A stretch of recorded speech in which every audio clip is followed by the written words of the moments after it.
we'll start off with an opening statement from Coach and go to questions.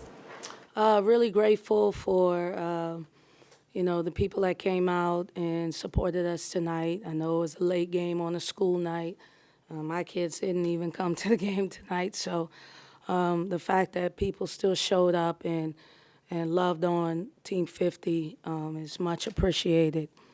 Just really happy with the performance of our team overall. This group is going to be a group that we're going to have highs and lows, but, I thought that the leadership from Maddie was superb to start the game and throughout the game, and then, you all are just watching Star just evolve into a star, no pun intended. And then Sierra, just a phenomenal game, was really disappointed on how she performed last game and wanted to come out and do well for her team. So overall, a really solid performance from beginning to end. What in your mind changed or did it click for Sierra tonight as compared to last game? Well, Sierra's a freshman, so you got to give freshmen grace.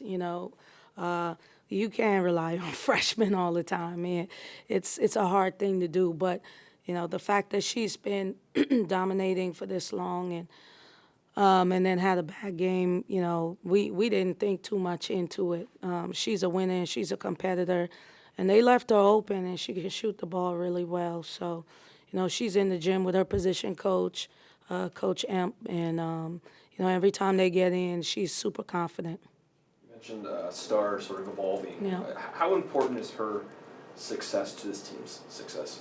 I don't think we win without her. She is dynamite, and she's been playing well for a while now. She brings a level of toughness.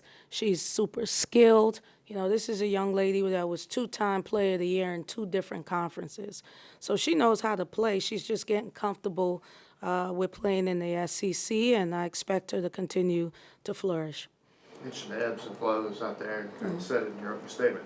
What is it in your eyes, the consistency to kind of follow that up from game to game? Well, it's the defensive end. We got to defend. When we defend, we get out in transition. And, as a coach, I take full responsibility for the growth of this group, And so we have really been thinking as a staff on how we can do a better job of figuring out rotations, numbers. We've been relying on analytics heavily because for us, we have to be able to do some things. There are groups that really work well together, and so that's important for us. And, I just think, this is what I think. I think right now in January, we've been going for 7 months. It's not a physical challenge. It's not schematics. It's from the neck up. It's all mental. And, as disappointed as I was of our last performance, and I still believe in this group. And, we're still on our way to having another postseason year. So, people don't need to lose hope. As a staff, we're not losing hope. I'm not losing hope. Our team is not losing hope. It's all about making sure that they perform from the neck up. You said the other day it wasn't an identity crisis, it was them buying in. That's the example of when they buy in. Yeah, look what we do. This is not a fluke. Every time we come out and we put together a good defensive performance, we have these type of results. Will we be able to do that against the top teams of the country? I don't know, maybe not. But this is what we should do to show we're better than what we have shown sometimes. But don't forget, this same team was in one possession of beating the number 3 team in the country. This same team was in one possession of beating NC State on the road. This same team had UConn tied going into the 4th. We have the talent and the potential.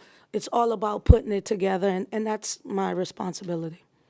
You mentioned Maddie's leadership role, and in the 4th quarter, you guys up 25. You turned the ball over, and I can see Maddie visibly upset at what's going on.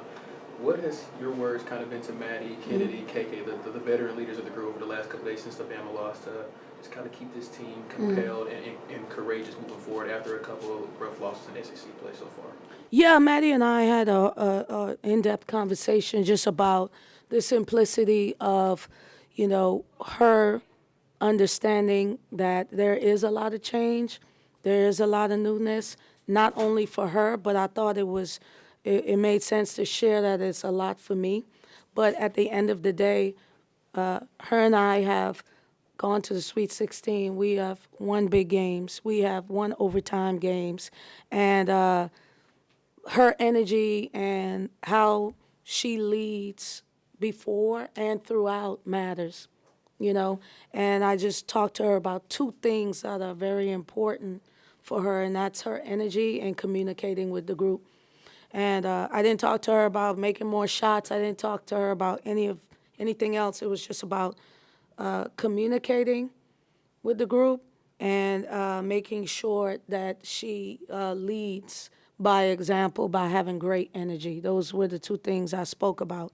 And the team put their arms around her because this group really loves each other. They want to win. Sometimes, all the gray hairs, they have all contributed to it, but, we have a special group, and so I don't want people to just count us out. This is not going to always be pretty, but what you saw tonight is the potential of Team 50, and we're just going to keep taking it one game at a time. Florida's leading scorer, Liz McGill, averaging 16 points this season, just came out with a 21-point triple-double against Missouri. Didn't shoot the ball well tonight, only had 11 points and got over double digits in the fourth quarter. For you and your identity for defense, how do you continue to relay that, even through a bit of a struggling time right now in conference play? How do you continue to relay that to allow one of the best scorers in the conference to have a really struggling night from the field tonight? Yeah, I mean, we're just like you said, we're going to talk about it. We're going to show them what it looks like when we play together and when we really buy into the defensive end. I thought Tamia Sadler did a phenomenal job on her. Just took it personally. And, they love Sierra, and so we want Sierra to be freshman of the year. We don't want anybody else to be freshman of the year. We support our players look out for each other like that now. And so they understood that this young lady just got freshman of the week, just came from a triple-double, and they're not going to allow that to happen on our watch. That's the love that they have for Sierra. So, but as far as our identity playing on the defensive end, that is the expectation, and we're going to continue to try to build on that, forcing them to 29 turnovers, us only having 14 turnovers, but 25 assists and 19 steals. That's Ole Miss basketball.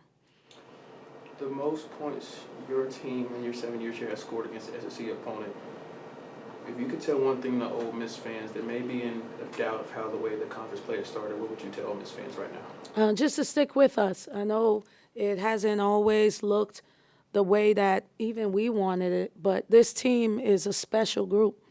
I still believe in this team. We're not done growing, but for me, it is pretty cool to watch them grow and evolve. And I guess to the fans, I'm not going to stop believing in this group. I'm not going to stop doing my job. I'm not going to stop trying to get them to be their best because I know what they're capable of doing. And what you saw tonight was not a fluke. It is what Team 50 is capable of doing. And we're not done, and we're just going to continue to grow and take it one game at a time. Any more questions? Thank you. Thank you.